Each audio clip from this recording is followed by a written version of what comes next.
This is Nightly Business Report with Tyler Matheson and Sue Herrera. Poker face. The Federal Reserve remained vague about when it intends to raise interest rates, and the markets seem to like it. High stakes, why Microsoft has so much riding on the new launch of its flagship product. Bearing the brunt, 90 million retail investors are losing a lot of money in the Chinese stock market plunge. Tonight, meet one farmer who lost it all. All that and more on Nightly Business Report for Wednesday, July 29th. Good evening, everyone, and welcome. The Federal Reserve opted not to show its hand. In its latest policy statement, the central bank made just subtle changes, offering little in the way of new clues about when or whether it will hike interest rates for the first time in almost a decade. And the markets seem to like that cluelessness. The Dow Jones Industrial Average rose 121 points to 17,751. NASDAQ gained 22, and the S&P 500 climbed 15. Steve Leisman has more on what the Fed did and did not say. The Federal Reserve left interest rates unchanged at its July meeting as expected. But the question is whether it hinted at a rate hike to come at the next meeting.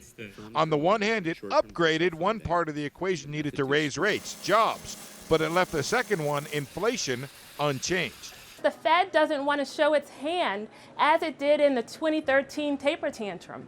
We don't want to see any volatility in the financial markets. The Fed said there were solid job gains, suggesting it had moved a step closer to its criteria of gains in the labor market needed to hike. It also suggested a lower bar for hiking, saying it will hike when it sees, quote, some further improvement, not just improvement. I think the Fed's acknowledging the economy's improving. I like their language around the labor market. The economy is standing up on its own 2 feet more than it has in some time.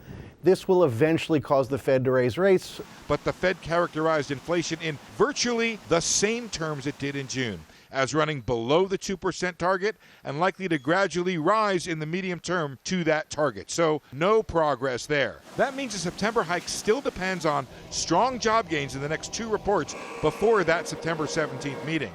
And it depends on inflation numbers that don't slide backwards, even amid lower commodity prices and slumping international growth. Of course, inflation is going to play a very big role. We continue to see that when we look at core inflation numbers, that those numbers are gradually increasing. In fact, if we look at the 3-month average annualized rate, that's also picking up, which shows an upward trend. So was there a hint that the Fed will raise rates in September?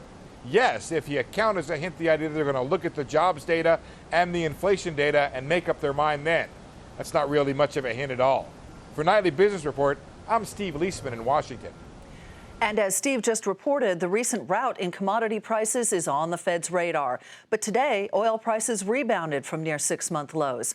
West Texas crude settled up nearly 2% to $48.79 on a possible surprise move by the world's biggest oil producer, Saudi Arabia. But as Jackie DeAngelis explains, the move higher may be short-lived.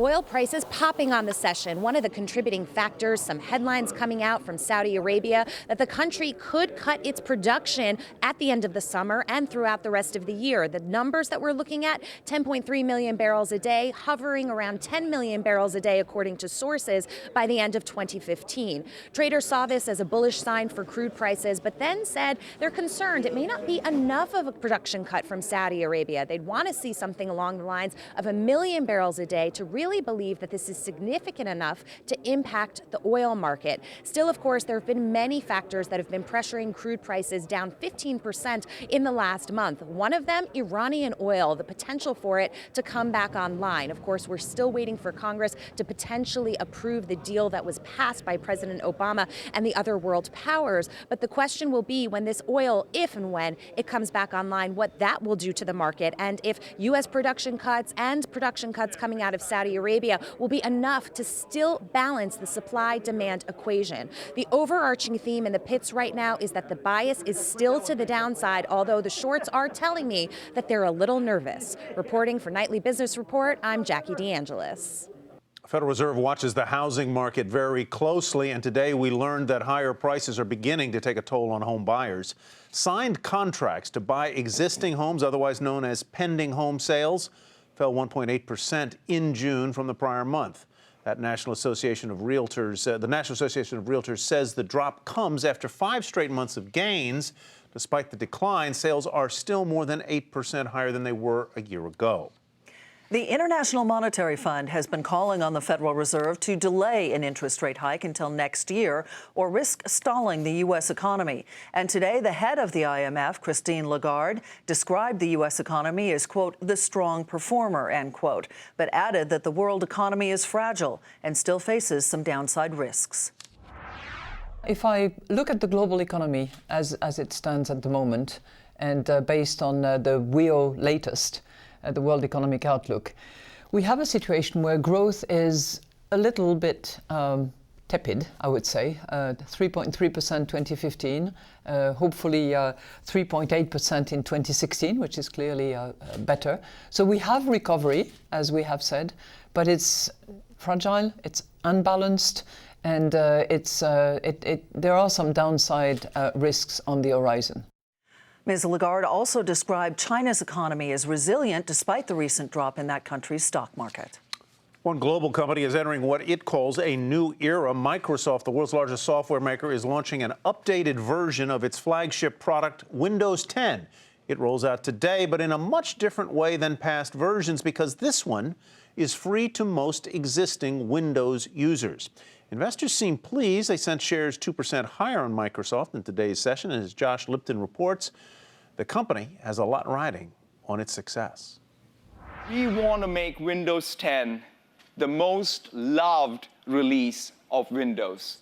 Microsoft CEO Satya Nadella has earned praise for his decision to focus on mobile technology and cloud services.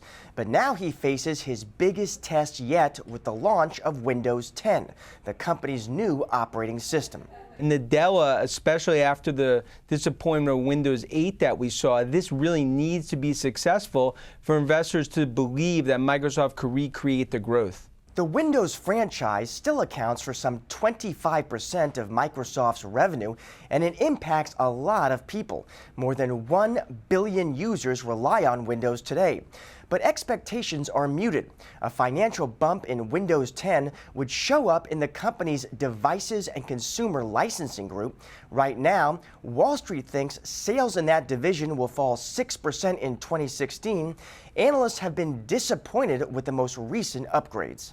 I believe that the expectations are so low here, based on what they saw with Windows 8, that I think investors will probably be surprised at how well they do. And also the way that they're accounting for Windows and being very conservative, and what they're telling people that says it really won't have an impact until next year. I think they're playing it very safe. Analysts do think Windows 10 will be popular. There's an all-new browser called Microsoft Edge.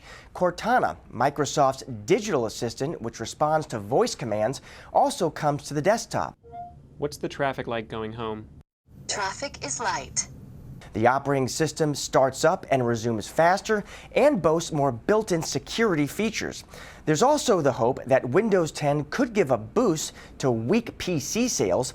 Research firm IDC expects PC shipments to drop 6% this year. Microsoft has set very ambitious goals. The software giant wants 1 billion Windows 10 devices in the market within just the next 3 years. Today is the start of that campaign. For Nightly Business Report, I'm Josh Lipton in San Francisco. From old tech to new, Facebook reported better than expected earnings and revenue that was slightly better than expectations. The social media company earned 50 cents a share, 3 cents better than forecasts, but profits fell 9% from a year ago on heavy spending. Revenue jumped 39% to $4 billion as more advertisers flocked to its mobile app. Despite the beat, shares initially fell in after-hours trading. Julia Borston has more on the numbers and what investors need to know about that report. Facebook beating across the board as it hits nearly 1.5 billion users, 65% of whom use Facebook every single day. And a key sign that its product is working for consumers and its ads for marketers, average revenue per user grew to $2.76, 6 cents better than expected and up from a year ago. CFO David Wenner telling us that video ads were key to driving growth, as is mobile, which is now 73% of the company's total ad revenue, up from 62% in the year-ago quarter. Back over to you. Julia Borston reporting. Anthem and Humana, two companies caught up in the healthcare consolidation wave, both reported better than expected earnings today. Anthem hiked its 2015 forecast, and Humana reported a 25% jump in profits. The stocks went in different directions, though, with Anthem rising and Humana falling. And with a third of Americans enrolled in Medicare and Medicaid, Bertha Coombs reports on just how dependent both these companies are on those government programs, which coincidentally turned 50 today. Deep breath. For Americans, Medicare has become a cherished entitlement. For politicians, the senior health plan's a sacred cow, while the Medicaid plan for the poor is sometimes more partisan. We must not allow the promise of Medicare and Medicaid to be undermined or be betrayed. For insurers, the government programs are now an important source of growth. In the last decade, the percentage of seniors buying private insurance plans for services not covered under Medicare has more than doubled, from 13% to 31%, while expansion under the Affordable Care Act has seen Medicaid add 14 million low-income Americans. People with government health care, that number is growing, while the number of people with private insurance through their employer is starting to shrink a little bit. So it's a matter of which direction the numbers are shifting. And that shift is helping the bottom lines of firms in the government healthcare sector. The nation's second largest health insurer, Anthem, reported second quarter profits above estimates after adding nearly 1 million new Medicaid customers. Through its proposed acquisition of Cigna, Anthem hopes to grow their combined Medicare business. Humana, which has agreed to be acquired by Aetna, posted results slightly higher than expected, though the Medicare giant's patients have been using more medical treatments, pressuring its profits. Slim margins on government plans leave less room for error than employer coverage, says Cece Connolly. And then there's political risk. When the economy gets tight and the politicians are looking to balance a budget, that's a natural pot of money. They're big pots of money they look to squeeze down. But as George Washington University professor Len Nichols points out, with insurers more involved in government health care, Medicare and Medicaid patients now have a voice with big business to push back when funding cuts are threatened. Bertha Coombs, Nightly Business Report, Washington. Still ahead, the Chinese farmer who lost more than just his money in the Chinese stock market decline. He also lost hope.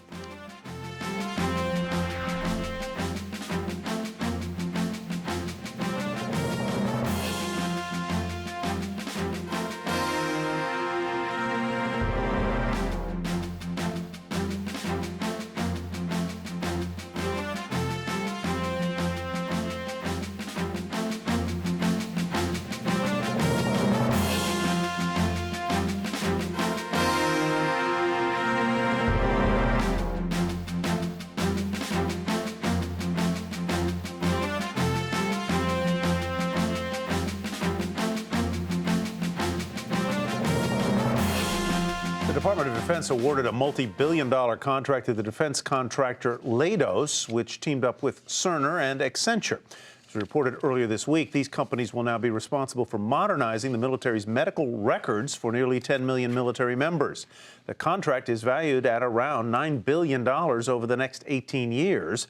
Allscripts and privately held Epic were also in the running for that contract. Boeing may make some big changes if Congress doesn't move on the Export-Import Bank. Chairman Jim McNerney says that the company is considering moving some of its units to other countries that offer export credits. And that's just one of the many things that Congress has on its to-do list, with not much time to do it. Eamon Javers joins us from Washington. So there isn't a lot of time here, Eamon. What does Congress have to get done? Yeah, that's right, Sue. There are at least 5 big-ticket items still on the agenda here in Washington as Congress goes out for its summer break. When they come back this fall, take a look at this to-do list that they're going to have to get through somehow all the partisan bickering here in Washington. They're going to have to work on a highway bill. Just tonight, the House passed a short-term extension of that. They're going to have to deal with the Export-Import Bank. The Senate tried to get that through this week, and the House said no to that. They're also going to have to figure out whether or not they're going to approve the president's Iran nuclear deal.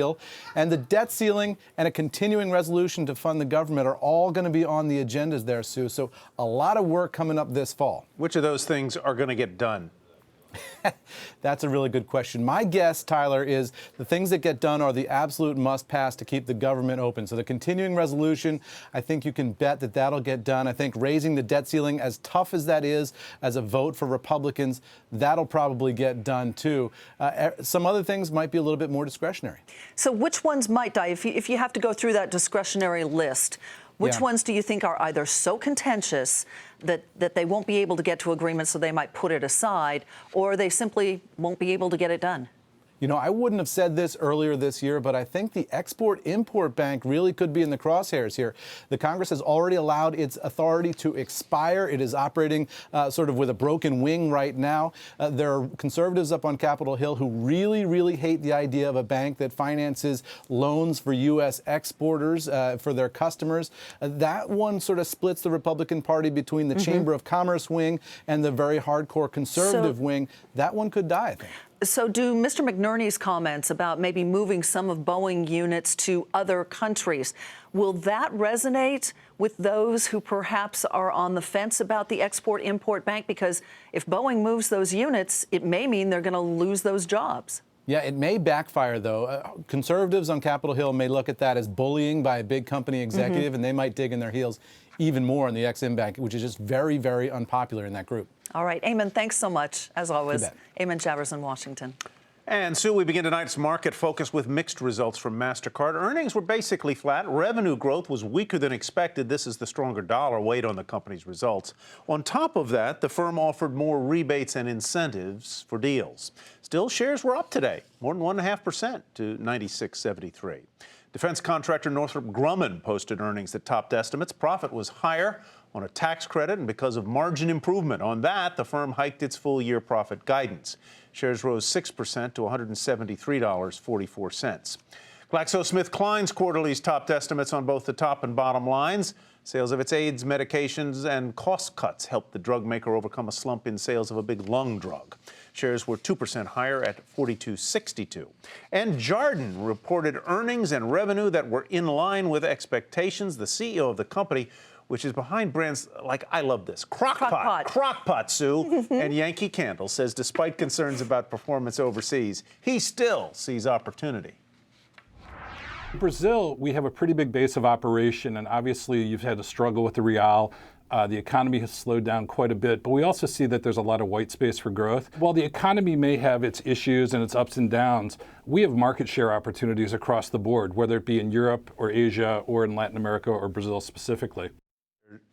Shares were up 2% to $55.32. Love my Crock-Pot.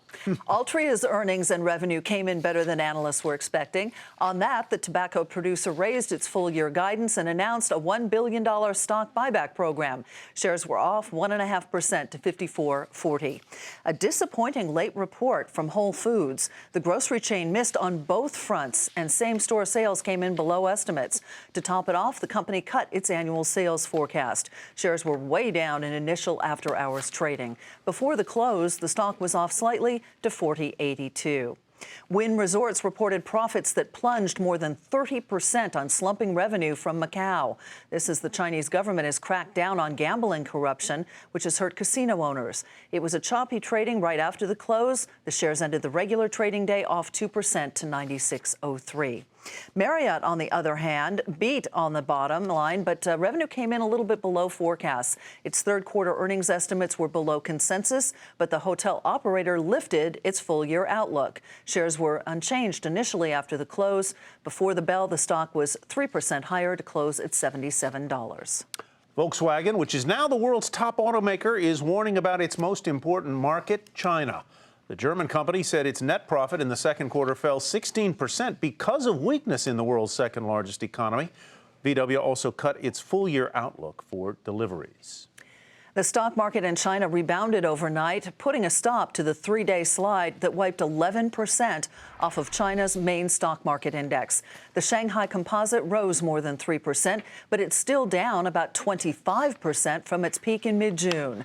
And it's the 90 million retail investors in that country that are the real casualties, including a rural farmer who spoke about his financial and emotional pain with Eunice Yoon.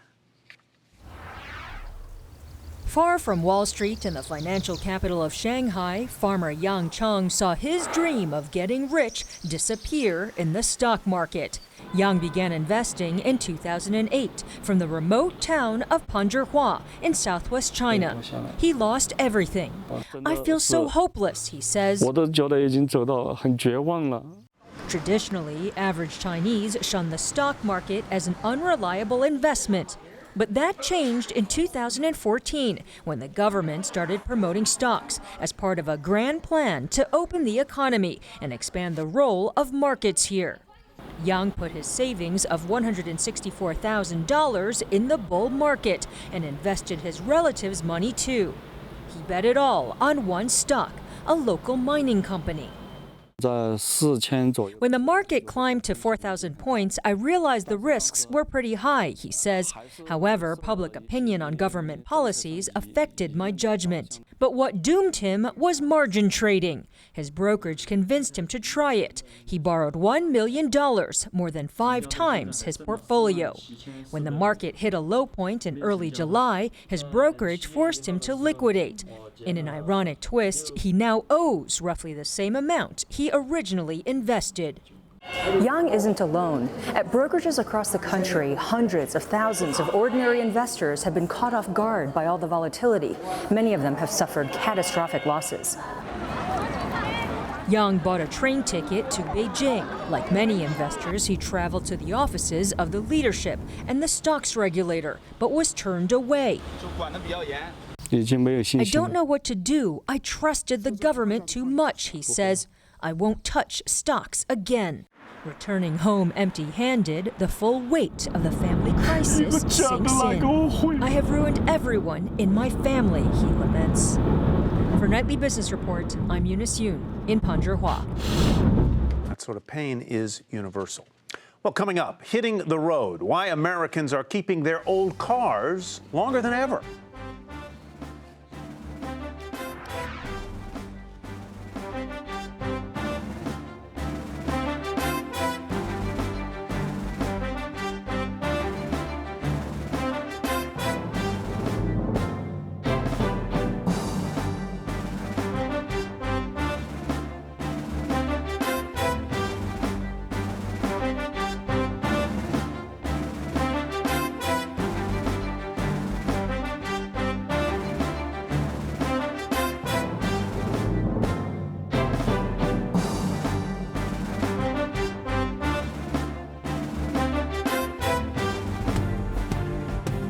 Here's what to watch tomorrow. Earnings from the Dow component, Procter & Gamble, among others. A read on second quarter gross domestic product. Closely watched report since it's the broadest measure of economic activity. And also on the data front, the weekly jobless claims report, and that is what to watch Thursday. Some positive news for Herbalife today. A federal judge dismissed a lawsuit accusing the company of being a pyramid scheme. The judge said the lawsuit failed to show that Herbalife and its CEO defrauded shareholders by concealing the company's inability to track retail sales. Shares of Herbalife rose more than 2.5%. And a nice report from Marathon Petroleum. The firm announced a nearly 30% hike in its quarterly dividend. The payout of 32 cents a share will be paid in September to shareholders of record as of August 19th. The yield now on that dividend is around 2%. More layoffs in the energy sector. Chevron says it will cut 1,500 jobs, or about 2% of its workforce. The move is an effort to trim its costs to offset those tumbling crude prices. Nearly all of the layoffs will be in Texas. So are you driving an old car? If so, you are not alone. A new study shows the average age for a vehicle in the United States on the roads is now at an all-time high of 11 and a half years. It's the latest sign that many Americans are sticking with their old cars, or maybe that those old cars are better than old cars were, even as others push new car sales to near record levels. Phil LeBeau has more. Behold the old beater. Cars built long before navigation systems or wireless connectivity were features we took for granted behind the wheel. A new study finds the average age of vehicles in America, which was once under 9 years, has now climbed to 11 and a half years. There's people driving these older vehicles and they continue to hang on to them longer, whether it's economic factors that keep people from purchasing a new vehicle, all the way to simply better quality vehicles, and they don't need to scrap them out, if you will, at the rate we did in the past. In fact, almost 1 out of every 4 vehicles out on the road was built before the year 2000. Why are these old cars still so popular? One reason is they're paid for. The owners no longer have a monthly loan payment. But another factor is the quality and reliability of vehicles has dramatically improved over the last 25 years, so they last longer. It's not uncommon to see cars with well over 100,000 miles on the odometer. Still, as new models become more advanced, offering buyers the latest in connectivity, entertainment, and safety, analysts admit the days for old vehicles may be limited. One of the big things that'll be forcing consumers to make a choice, however, before that life of the vehicle is over, is the new technology that's available on new vehicles today. And that could drive consumers to perhaps turn the cars over faster than we're seeing right now. Experts believe the average age of cars in America is unlikely to climb much higher, primarily because new models are selling at close to a record level. And increasingly, even the people driving old vehicles are convinced it's time to buy a new one. Phil LeBeau, Nightly Business Report, Chicago. Driving 3 kids around in a car for a while. It's time to buy a new one. Put some age on a car in a hurry. And with the juice boxes, the Cheerios. Yeah, peanuts. All right, that does it for Nightly Business Report for tonight. I'm Sue Herrera. Thanks for joining us. And thanks from me as well. I'm Tyler Mathisen. Have a great evening, everybody, and we'll hope you'll join us again tomorrow night.